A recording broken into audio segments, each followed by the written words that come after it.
Guys, what's a good sign that a woman is just using you? Disillusioned 217 said.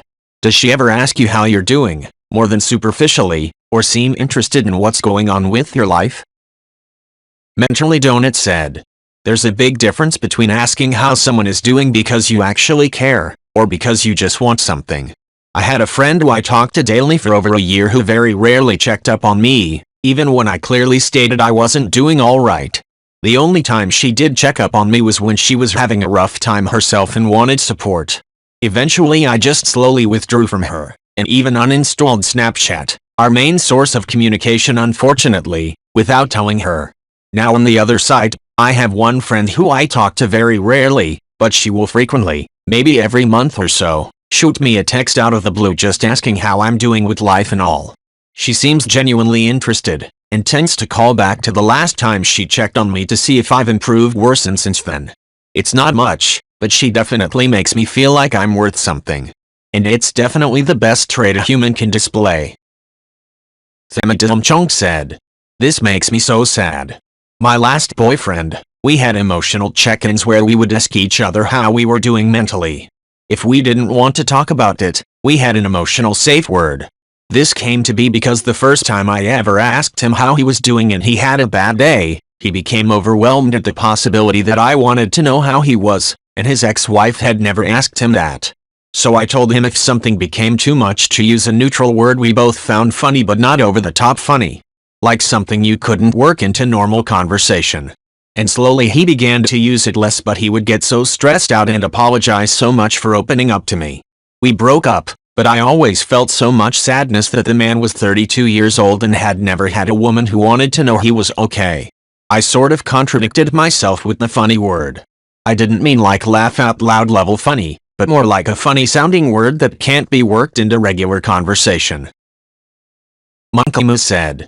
Pretty much the same as when any person is just using you. The relationship feels unbalanced and unequal, with you giving more than you are receiving.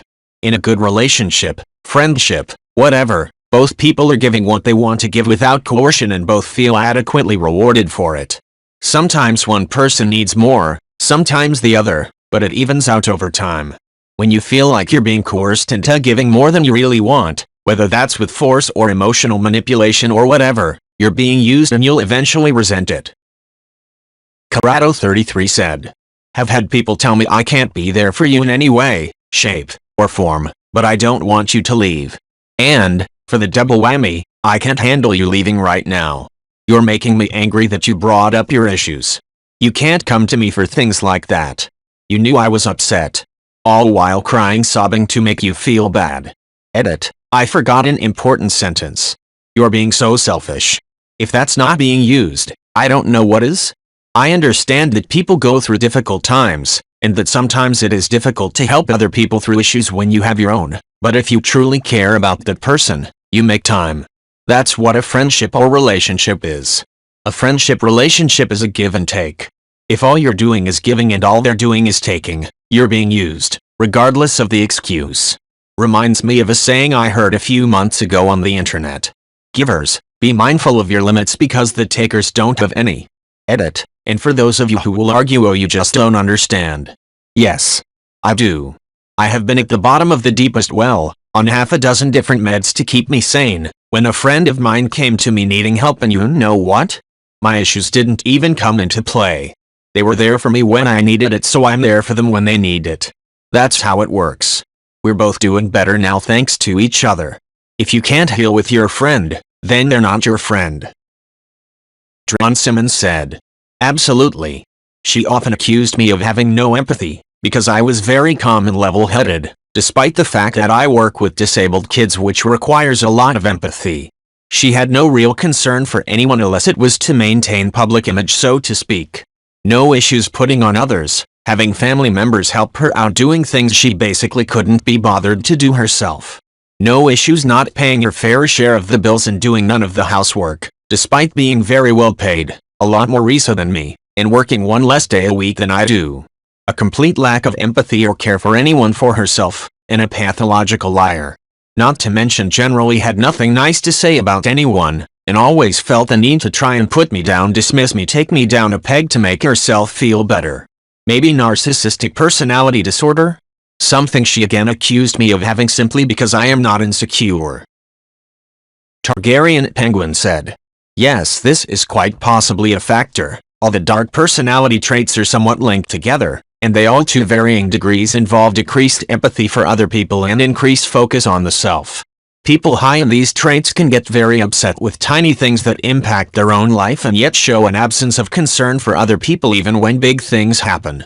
You do not have to score in the clinical range on these scales to show these sorts of tendencies. Lots of people are trending somewhat in that direction. I learned the hard way myself, and then chose a better and more empathic partner, and it's like night and day. Corrado33 said, furthermore, when you bring up your issues, generally with the one-sidedness and how it's really unpleasant, you get a classic response of how could you even bring that up knowing it was going to upset me? Or I'm mad at you for bringing that up knowing full well what I'm going through. Kai288 said, oof, reminds me of my husband's grandmother. Her daughter had just had a baby, she was home but something just wasn't feeling right. She called her mom to watch the kids because she had to go to the hospital. The mother wouldn't come help her. Thankfully her dad did. Turns out they left a sponge inside of her when they did the C-section. It sucks having shitty parents. I'm sorry you all had to deal with that. Irish Cubed said, she doesn't act interested when you are interested, flirting, contacting her, but when you stop, suddenly she is very interested and contacts you, a lot until you act interested again. The cycle then repeats. AskReddit said, this is exactly what happened in my younger years. I was super into a girl that I worked with and we would hang out all the time after work. However, I was never getting anywhere with her. I know I had made my intentions clear and she never told me it would never happen, but just kept the possibility of it happening open. I eventually saw the writing on the wall and moved on and met my wife. I tell you, the second I stopped pursuing her and started acting like just a friend, she flipped on a dime and started laying it on strong. I would like to think that I was smart enough to not fall for her shit. The reality is I was so smitten with my wife that I don't think anything could have made me notice another girl. If I had moved on to anybody else besides my wife, I probably would have fallen for it all over again. Cut the shit now said, anytime you try opening up, you're acting off character, selfish, an ass, etc. It's usually the typical pathetic manipulation people pull to make you feel bad for either standing up for yourself or just trying to be you. Jack0T789 said, I guess this behavior depends on how far into the relationship you are with those types of people. For instance, in several of my own interactions with people that eventually ended up using me, they were very keen on making me feel comfortable opening up and being vulnerable to establish that kind of connection and desire for more of it. Then, much later on when I was sufficiently hooked, did they start with the negative reactions and manipulation. Soon Tabadumbus said, I used to be friends with a girl who would just get guys to buy her stuff. She would put on a baby voice whenever she would ask. She even gets her Malay friends to buy her stuff when she knows they really value the friendship and don't want her to leave if they say no. She purposely befriends lonely guys and manipulates them. Her boyfriends are also guys who typically have trouble with women. I think she was all of theirs first girlfriend. She tried with her female friends too, but we just say no cause we can do without her. Mulder Musagas said, I had a friend this happened to. He wasn't named in her phone as free food, but she would only go out with him to eat. They would hook up after the meals, but he would never hear from her otherwise. When she finally ditched him, she told him she was using him for free dinners. He said, what do you mean? I thought you were an escort. I honestly thought that's what this was. She flipped out at him screaming about her not being a hooker and blah blah blah, and he's like, well, you fooled me I guess. Mostly Bad Choices said, oh, I can answer this one. When asking you for something, time, money, physical effort, if you say yes, she will almost always and immediately look for something else to ask you for that is related. Egg, can you stop and pick up those hair things for me? I say yes, okay, can you also stop by the shop next door and get me that thing I like? This kind of things isn't a big deal on occasion, but when it's a repeating pattern, it's a red flag. She will point out how much she fucks you and how it's for you. Will treat any most of your interests with disdain or indifference. Doesn't ever really care what you have to say. When you attempt to point out any inequality in the relationship, She will get extremely defensive and attack you for being selfish, and tell you need to be more supportive giving a real man. Llewellyn Reaver said, "The last one I think is a red flag that is extremely obvious yet many people don't realize it. The moment anyone says anything along the lines of a real man would, or be a man or anything similar, you can be damn sure this person is emasculating you in order to manipulate you, period. As soon as you hear anything like that, run." Random0RDZ said, "I was dating a girl who said she was too busy to go on a date on Saturday, and that she was only free on Tuesdays. She also said that she wanted to date other guys while dating me. She later admitted that she was cycling boyfriends through the week for free food. I dropped her like a bag of moldy tangerines." Fuck Loren Bobert said, "I'm not a man, but I've known too many not so great women and have guy friends used by women, so I think I can chime in here a little. She never wants to listen to your complaints, but that's all she does herself. She asks about your bank account and your job often and says she's just wondering. She gets unreasonably mad when you forget a holiday. She makes deals with you using her body. If you buy me this, I'll suck your dick in the car. She lies constantly about her own financial situation or personal relationships. She always wants to hang out with a specific friend of yours. She doesn't thank you for things, but rather expects them. She manipulates you by threatening to withhold sex until she gets her way. She only says I love you when you give her something or do something for her. She never pays for anything herself. She guilt trips the life out of you. She is unreasonably, explosively defensive when you voice your concerns regarding the relationship." Fuck Loren Bobert said, "If your girls is doing any of these, find a new girl. If you and your partner do this for mutual, well-intended fun, then there's of course no problem. It's when one person uses it specifically to get what they want, as a manipulation tool, that I find it to be a serious issue. You should never have to earn sex, unless that's a DS thing that you've both discussed and consented to beforehand." Alpha Tango Foxtrot said, "Girl is using my buddy and he doesn't see it. She only reaches out to him when she's single. Nothing ever comes of it as she will find excuse after excuse to not actually meet up. Then when she gets a new boyfriend she ghosts him unless something goes wrong and she needs a shoulder to cry on. Guys, if she only reaches out to you when she's hurt or vulnerable, she doesn't want you, she wants sympathy and knows you'll give it to her. Edit. And to be clear, this isn't an exclusively girl thing to do. Guys can be guilty of this too. Edit 2. And if you were in this situation and hung in only because you thought you'd get sex relationship out of it, that's nice guy incel behavior. If you hang around for a reason that isn't I genuinely care about this person in a non-romantic context, and would keep doing this if there was no sexual romantic desire, then that isn't you being the good guy. You don't want them, you want the idea of them that you've built in your head. It's possible you're both wrong." Fresh Blue Powder said, "Oof. Wasted a year heartbroken over a girl that kept doing this to me. She rejected me at first with an I'm not ready just yet, and I kept thinking just yet was around the corner.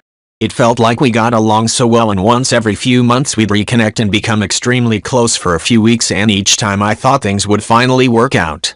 But then she'd start ghosting and finding every excuse to cancel on me last minute. It eventually clicked that I only heard from her when she was between different men.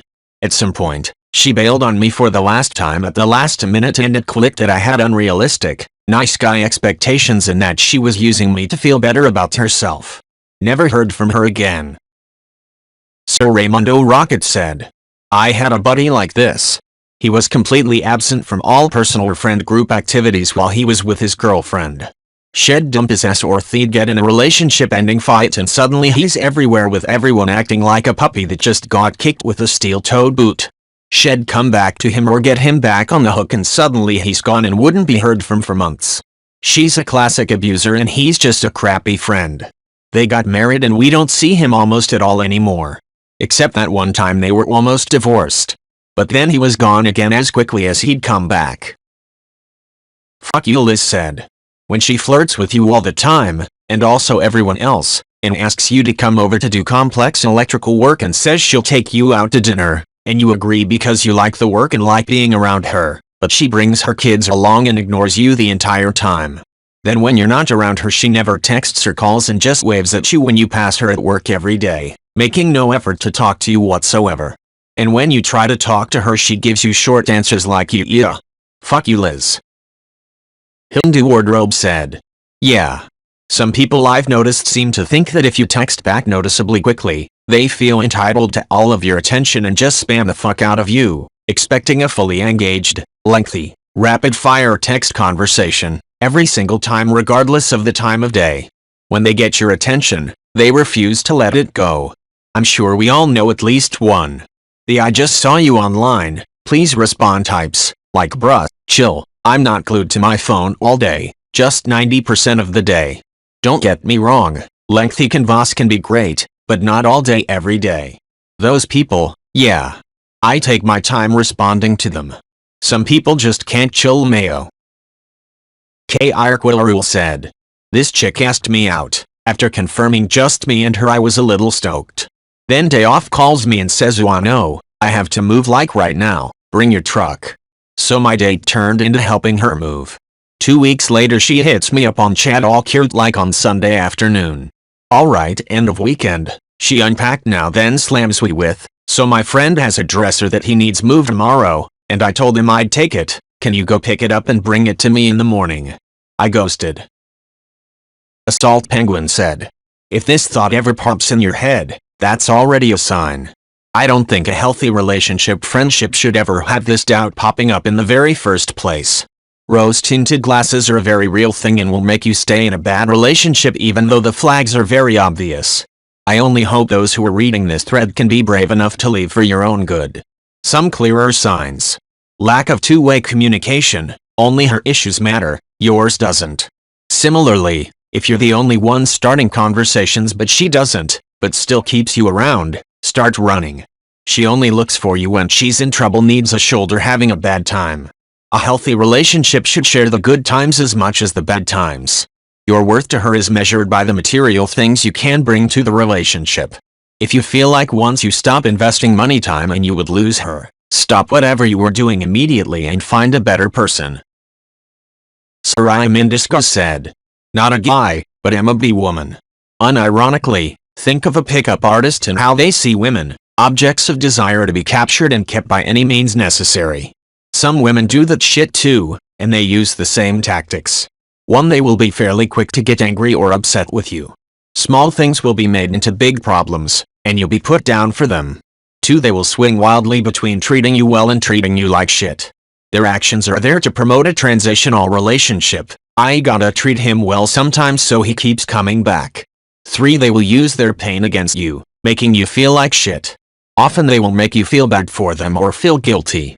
The goal is to make the guy sympathize with them as well as show vulnerability. For example, the guy might catch himself thinking she's going through a rough time and everything will be better soon. 4. Gaslighting. They'll just lie to you, even if you have proof. It will usually start small and escalate to bigger things. They want the dude to question his reality and be more open to manipulation. 5. Isolation. They'll try to isolate guys from friends, hobbies, and family if they can get away with it. If said girl is the only person they have, they'll stay even when things get really bad. Not every girl who uses people will do every one of these things, but if you stay long enough you'll see them more and more. It might also escalate to domestic assault as well. Sadly, a lot of men don't have a lot of emotional intelligences due to the bullshit stereotypes forced on them. Things like, boys shouldn't cry, don't be a quitter, strive to be the bigger man, and don't talk about your emotions, can make men easier to manipulate, on top of promoting really bad mental health strategies. Just like how pickup artists will take advantage of vulnerable women, predatory women will take advantage of vulnerable or gullible men. Edit, thank you for the award. Stereo Food said. OMG. I'm in a long-distance relationship and we speak at least briefly every single day, and sometimes I would like to spend 30 minutes to an hour or longer on the phone with her via FaceTime. I offer this as a date night for us to communicate and catch up. Well, I do this and it's fine, except she never has ever done that for me. I have made it abundantly clear to her that I would like her to initiate on her own to spend time with me. She just keeps telling me she thinks our communication is fine and she has a very busy life. She just fills it up with frivolous appointment and spending extra time at the dog park or other random things. Deep down I feel like she's settling cause all the other guys left her, but she says she loves me and that's my problem. IDK what to believe? Dishonorably Count said. Be sure to ask what sort of bad boy she means to. I tend to think of it meaning he's got a lot of tattoos, got in a fist fight once, or maybe he rides a motorcycle on the weekends. Was asking a friend about others friends she could set me up with and she mentioned Val liked bad boys. I laughed and asked what she meant. She went on to say that Val had a history of dating guys 15 years her senior, 40 YO, and most recently was dating a married man. Like she took him to hang out at home and her just out of college roommate said to make chit-chat with a dude old enough to be their dad. Now that's what I think of when I hear bad boys. Also lost all respect for Val, for the cheating accessory part, and a bit for her friends who thought it was more funny than bad.